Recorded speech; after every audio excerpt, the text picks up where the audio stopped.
Hey, welcome to the channel. My name is Jason, and here I talk about all things story. And the story I'm talking about today is one of my own. It is episode 54 of my ongoing series, Worth 1,000 Words, where I write a 1,000 word short story based on a piece of artwork on the spot. And remember, viewers out there, I'm always looking for requests. So if you have a piece of artwork you enjoy and you'd like to see my take on it, please let me know in the comments below. So let us talk about the music or the soundtrack of the story. Well, it is indeed a soundtrack this time. It is the soundtrack for the film titled Polar. But anyway, it's the film starring Mads Mikkelsen about an aging hitman. And clearly you can tell it's very appropriate if you've seen the thumbnail. With that said, let's take a closer look at this aging hitman and check out this week's artwork. This week's artwork is titled Old Man in the Morning, and it's by a digital artist named Alexei Egorov from Yakutsk, Russia.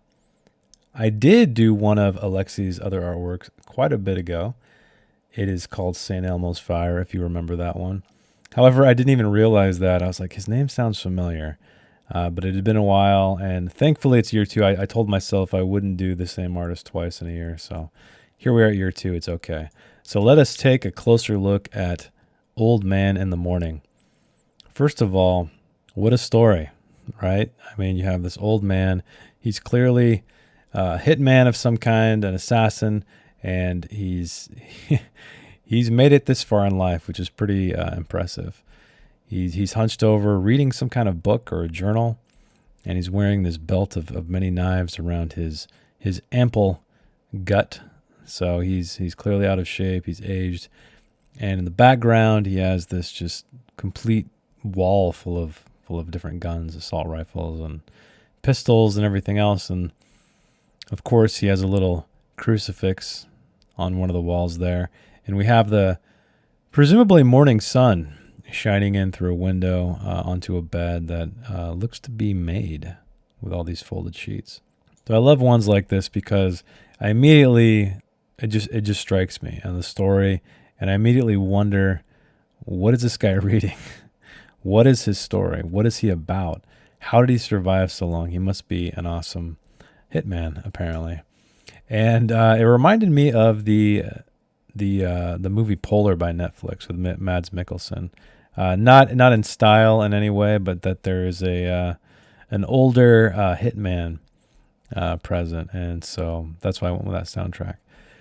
But anyway, lots of great detail here, lots of story opportunity. I'm looking forward to digging into this one and hopefully, I don't know, retaining some mystery, creating some interest, and all of the above, hopefully doing justice to this awesome art. So Alexei, thank you again. Welcome to year two. I appreciate what you do. And with that said, let's see what I came up with. You always called them like you saw them, the old man read, sitting at the edge of his bed of crepey sheets. He turned the page with hands to match and read the next line. Don't you dare, he said to the words and the man who had written them, dead now, this book plucked from his corpse that hadn't died easily enough. I always thought the tattoo should have been bigger. I always thought you should have worn more sleeveless shirts. A tank top, perhaps, to show it off. Isn't that why we get them? No, the old man said. He turned another page, wondering why. At first I thought I'd write you a letter, but then I worried I'd have too much to say. So I picked up this little journal, gridded, not ruled, because I found the tiny dots intriguing. It was difficult to resist the urge to connect them, to create mazes to get lost in. Where was I? Oh, yes, the journal. I fear with so many pages ahead of me, I may ramble, and God knows you don't have much time left. I watch you from time to time, at the window you love so much, close to your arsenal, that is a closet. How long did it take you to collect them all? If you added up their value, how many lives would it equal? I don't mean in dollars, but in lives. The old man took a moment for himself as the morning sun hit his back. It made his skin look worse. Gravity seemed to increase with the light. He looked over his shoulder and saw nothing but the wisps of hair sprouting from a single tattoo of a spade on a shoulder that had borne so much. He returned to the book, but found it difficult to concentrate, with his belt of knives tied around his midsection, as if it could be anything else. He slapped his belly, like all old men seem to do at some point in their lives. Few slapped a belly armored with a belt of knives, he supposed. The one thing that set him apart from all the other old bastards. That and a closet full of firearms. A kill count of, well, the number hadn't meant anything for years, so he'd lost track. He did like the way the sun fell over them all, except when it revealed their disarray. Millimeters, but every one counted. He would have gotten up if his bones hadn't fused together, hunched in this position for so long reading this infernal book. He tried to stand, but it hurt too much. He tried to toss the book across the room, but that hurt more. Jesus, the old man said. You still keep him on the wall, don't you? Did you appreciate the proper noun, even though I think the whole thing is hogwash? And do you know why? It's because I respect you, Julian. I respect you and all you are, all you believe, all you love. I'm not talking about religion either. I'm sure you know that. You're a smart boy. A big brain beneath all that hair you somehow managed to keep through decades of, well, I don't think I need to remind you of all you've been through, do I? Julian's scalp itched. The sensation dispersed like 1,000 baby spiders escaping down his spine, across his shoulders, to raise the fine hair on his arms that had once been so coarse, like him. I apologize for bringing it up. I really do. I wish we could have had a conversation, but you don't work like that. In and out, like a ghost. No, more like a rapist. Yes, that is the right word. Barging in, barging through until all is pulp. For a man with such soft hands, you're a barbarian, Julian. But I'm not. That's why I took care of him like you never could. I was gentle. He thanked me for it. Every night, with his eyes, with his mouth. Voiceless, but I knew. Body language holds more subtext and truth than words ever do. He was never much of a talker anyway. And thank God, because his voice. Let's just say it didn't go with his face. Such a velvety peach it was. Go on, I'll give you a moment. Julian defeated his stiff limbs and got to his feet, watched his shadow grow to the man he used to be. Broad of shoulder and chest, a boy at his side, looking up to him for all the answers. He never had any. And in his frustration, he did exactly what this book said. Something out of place there. A word here, innocent but infuriating. He punched, kicked, pummeled. I hope you enjoyed your moment, Julian. I hope you saw him how you remember him, not how you found him. I pray those two aren't the same. I did love him. You can have solace in that, I assure you. I know you did too, in your own way.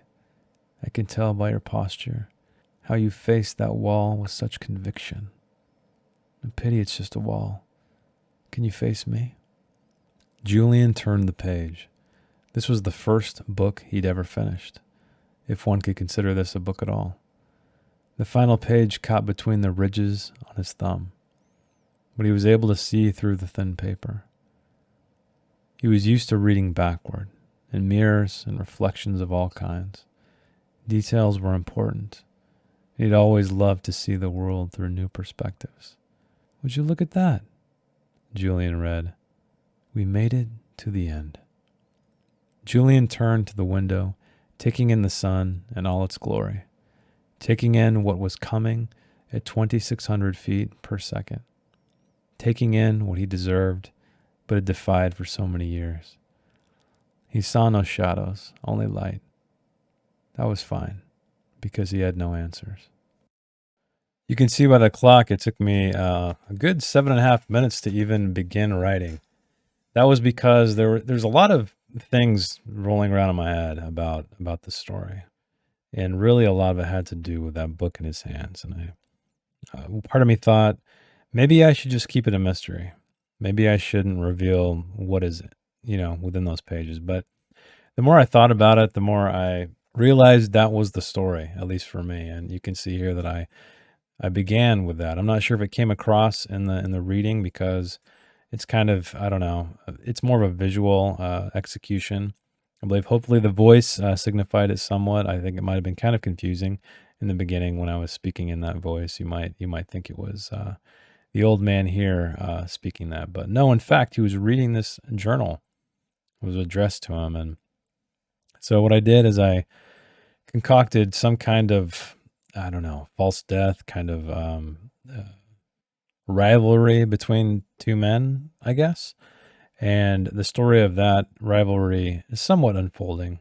At least the conflict is, I think. And you can see that our character, everything written in italics, is what he's reading. And that's kind of just, it kind of rambles, like he says.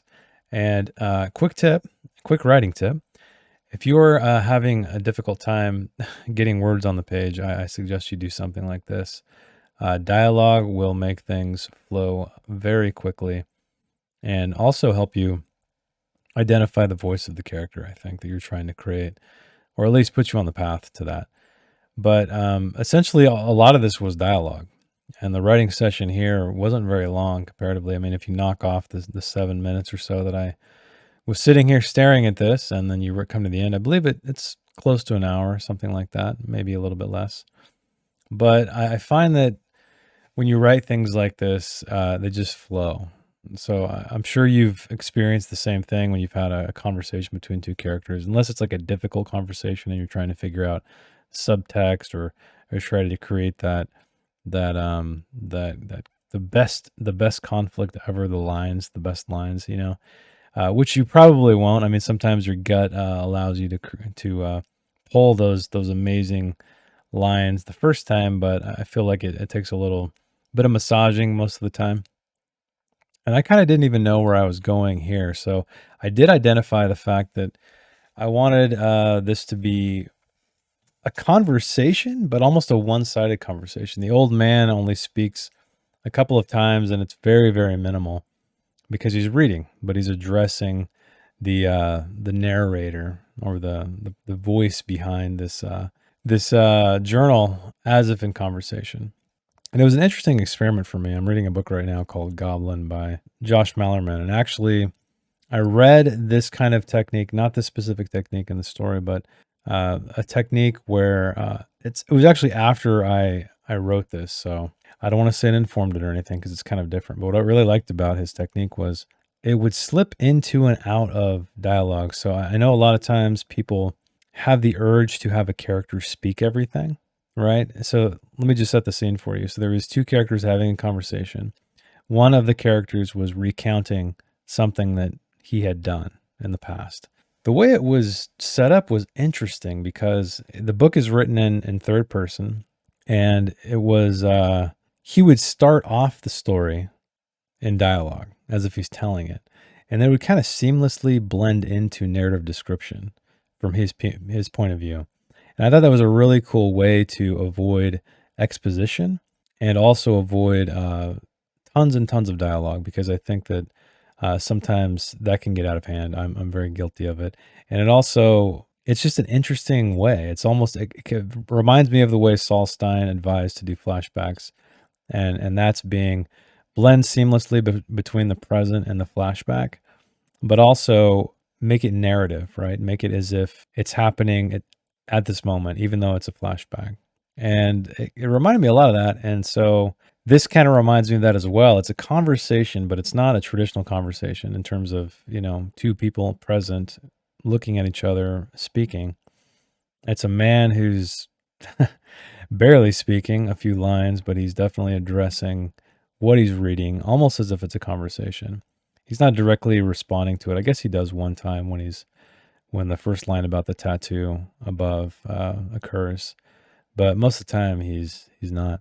And the funny thing about the story is it ends, and it has kind of hints at some kind of not necessarily rivalry, I guess. That's probably the wrong word I used before, but these two guys who knew each other, and clearly the old man's son or someone close to him, it appears, had a relationship with this guy, and there was this conflict of, this man, mostly due to his lifestyle or his choice of profession, and the fact that maybe he just was never meant to have kids or just didn't know how to deal with them. He had kind of a tumultuous relationship with his son, and his son found comfort in this, and love even, I guess, in this other character. Man or woman? I assumed it was a man, but I guess it could be a woman. I think that's part of it. It's just kind of like not really described. And again, I know I spoke about this last time, but I think having that, it doesn't matter. It doesn't matter if it's a man or a woman. And sometimes a lot of us put so much extraneous detail that doesn't really have anything to do with the story in the story. And I'm trying to avoid that as much as I can, because every time I read it in a book, I kind of cringe and it really bothers me. So I'm trying to avoid it with my own work. But anyway, back to the story. Yeah, you can see these long chunks of italic stuff, which is almost like it's just someone rambling on and rambling on and rambling on. And it was a great opportunity for me to figure out what was going to come next. So there's a couple things I wanted to address in the room. I think that was part of the challenge as well, is you can see that this character he's just completely transfixed on this book that he's reading. And so everything around him really isn't something he's going to be talking about, because I like to write from a close third person point of view. And so the challenge with that is if someone's not paying attention to it and observing it, you don't really need to describe it. And so what I did is I put it into the actual dialogue of someone who knew this space. So hopefully that would help you visualize where this man was. I did, in fact, describe where he was sitting at the edge of this bed with the sun kind of spilling on the room. So I kind of set the stage, and they did some callbacks during these journal entries to complete the picture that you see before you that is painted here. And there's obviously some key elements that I wanted to call out. I think the belt of knives is quite interesting. The crucifix, it's kind of, I guess maybe somewhat cliche, but I think it's a good thing. I mean, you have this guy sitting here who's clearly an assassin, but he still has a crucifix on the wall. So it's kind of an interesting juxtaposition of belief and character, because, it's on that wall, and then right behind that are just tons and tons and tons of weapons. So, but that was the goal there, is to try to illustrate what you see, try to visually put you in a space, because, our POV character really isn't going to be looking at that or describing things in such a way, because this is what he's doing. And realistically, another thing I thought about is, and I always do, is do I make this the entire story, or do I make this the end of the story or the beginning of the story? And I thought it would be interesting to be the entire story, because it seems like a peaceful moment for this guy, or something like, is he reading a Bible? I don't know. I'd be really curious to know what the author intended. However, I decided to make it a journal that he found off someone he killed, someone he knew very well, and someone who is illuminating a lot of information that he most likely didn't know about someone he cared about. But yeah, this one was a challenge to figure out just where to get started. And once I had the journal thing, it flowed pretty quickly. You can see I'm already over 1,000 words going through, trying to clean it up. Haven't even hit an hour yet. And so, while, I don't want to write stories like this all the time, it was a great exercise and a great kind of change of pace, I think, because I've had some stories in the past that were, a little bit difficult to get through, and not about just finding the story, but, the line by line work. And one thing I'm starting to get really interested in is just different ways of telling a story rather than it being straight narrative. This is clearly not, this isn't revolutionary by any means, but it was a way for me to break up what you might find as standard in a book, not similar, but there's so many techniques out there that I think go beyond the actual like line by line work, right? It's how do you approach the structure as you go? Is it really just a wall of text of narrative description interspersed with, internal direct thought and dialogue, or is it something different? I think that's something I'd like to try to explore. I've seen a few writers do similar things, like Josh Mallerman, and some other even more creative or abstract, or just kind of off the wall ways of doing it. Something like House of Leaves, I guess, is a good example. But I think it's something I'd like to consider more because you kind of, when you're reading stuff like this or like that, you just kind of perk up initially. You're like, oh, this is different. This is not something I read in 99% of the books I read. And it really made me think, like, I need to look beyond the line by line craft and try to figure out, like, well, how do I just approach this? Like, what is beyond my words being a camera or inside the head of a character? Like, how else do I approach this? And this was a good exercise. It was kind of a pleasant surprise. And now that I'm trying to be more aware of everything in terms of while I read fiction as well, it's always learning experience. So if you're not reading, please read. I know I say it at the end of every video, but I'm not sure if everyone ever gets that far. But here we are, 1,005 words, just wrapping it up, just trying to, I've already had the final line in there. That hasn't changed. It's just kind of more or less bringing it down to 1,000. And it's funny because I can see so much more that I would like to change after reading it. So look forward to doing that sometime in the future. One word left to chop off, and there we are. Pretty close. Where is it going to be? Filler word incoming. Welcome to the End Your Viewer. I am so glad you made it. This is where I talk about my final thoughts, what I liked about the story, what I didn't like, and maybe something I learned. And I think what these talks are turning into are more, I feel like, techniques that I discover, or maybe not discover, but realize while I'm writing this. And a lot of times while I'm talking over the writing itself, a lot of this comes to me. So this is a little bit repetitive, so bear with me. I think the key takeaway, I hate that word takeaway, but anyway, the key takeaway is that to try to play with structure. And I don't mean story structure. I don't mean the line by line work from a narrative standpoint. I'm talking about the literal, almost visual structure, right? The way you create an interplay of different formatting, I guess, let's say. So in the case here, I created a conversation between two men, or a man and a woman. I guess I never established that, but it is not face to face. It is in fact through a journal or a extended letter, I guess you could say. And so while the journal was clearly written in the past, this man was consuming it and addressing it in the present. And so it kind of created this interesting back and forth, even though it was an illusion of that, I think. I still feel like it felt like somewhat of a conversation. And I mentioned the book Goblin by Josh Malerman, which I'm reading right now, and I'm really enjoying it. And it really reminded me of a technique he did, not because there's really many similarities here, just because he adopted this interesting technique. And I'll briefly repeat it here. And it's that you have one character recounting something to another character, and rather than being expository dialogue, the dialogue kicks off what's going to happen, and then following that is a series of narrative description from the POV of the speaker. And I thought it was a really cool way to do it, because I think about that sometimes when you have two characters talking about an event, they're trying to relay information in an interesting way. You don't really want to have just blocks of dialogue, right? That's not that interesting. Even though dialogue has a flow to it, there's always alternatives to explore. And I kind of did that here in the fact that it's a conversation, not a traditional conversation, but somewhat of a conversation.